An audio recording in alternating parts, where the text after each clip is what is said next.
To whom this may concern.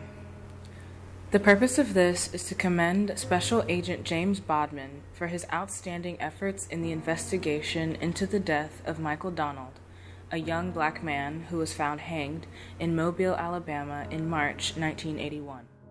The particular Klansmen that I was around most of the time were an embarrassment to the white race. They were. And the things that were done by some of these people is what brought down so much of this hatred for the whites, because we whites not all the same either. Previously there had been a black from Birmingham, Alabama, had killed a white police officer.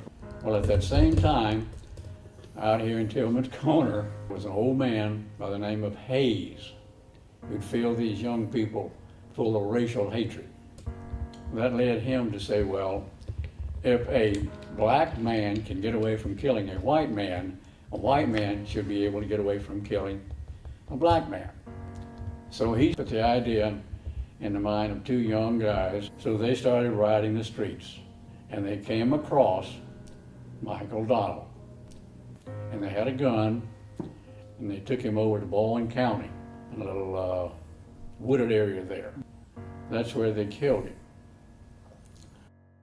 Due in large part to the efforts of Special Agent Bodman, the investigation culminated on June 16, 1983. On Herndon Avenue, where the hanging took place, there were a group of white folks. The more questions I asked, immediately they became identified as Klansmen.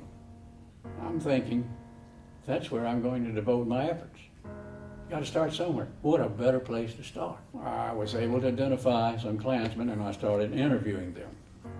But my discussion was, I was seeking information.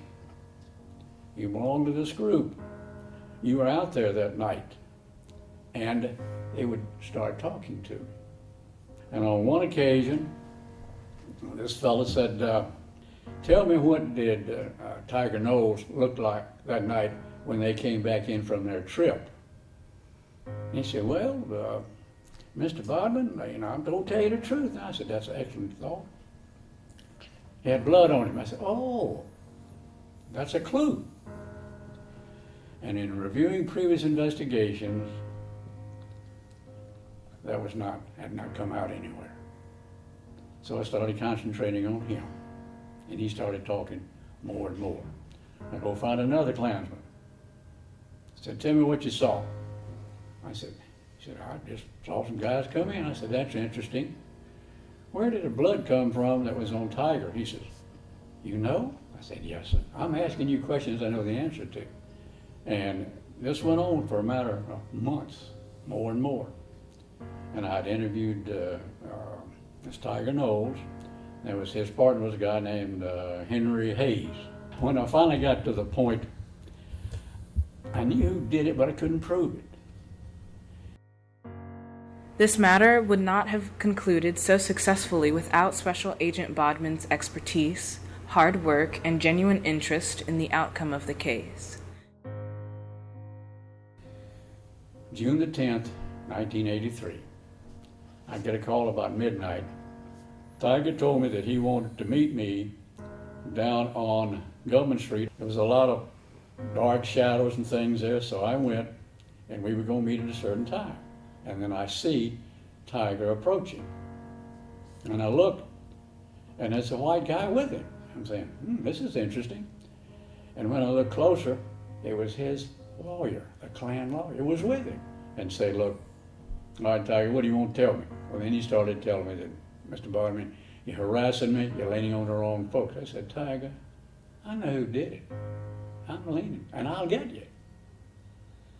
And I said, I tell you what, you step around a corner with that attorney, so they disappear. I didn't think they'd come back. And I told the guy, I said, I'm sorry. I said, let's wait a few minutes, and then, we can go home. They came walking back around. I said, okay, Tiger, put me straight. He started kind of stammering a little bit, and I said, let me tell you, I know what happened. I know what happened. You picked this guy up, you took him out in the woods, and you thought you were going to have some fun with him. But the man was scared for his life. He jumped on both of you and was fighting for his life. And I said, he was about to whip both of you and get away. I said, now, Tiger, I can offer you an alternative. Because in the federal system, death resulting from a federal civil rights violation is maximum prison. Alabama, electric chair. I said, now, you cooperate, we'll protect you. And this is a statement that I'll never forget as long as I live. He says, honest, Mr. Bodman, we didn't mean to do it. And man, I couldn't believe it. And I'm thinking, gotcha. I said, okay. Where'd you take him in Baldwin County? He says, you know, don't you? I said, yes, but you got to tell me. I said, who helped you get him up in that tree on Herndon Avenue? You couldn't get him up there by yourself. He said, he named the other guy. Gotcha again, bingo, home run. He worked many hours using his skill as an investigator to gain the cooperation of reluctant witnesses. His ability to select investigative priorities, maintain the focus of the investigation, and his keen understanding of human nature brought about the incriminating evidence in this case.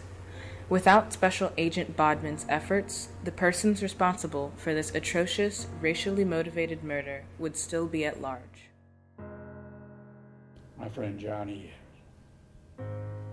He's not black, he's not white, he's Johnny. I learned that from my dad. Treat everybody the same, son.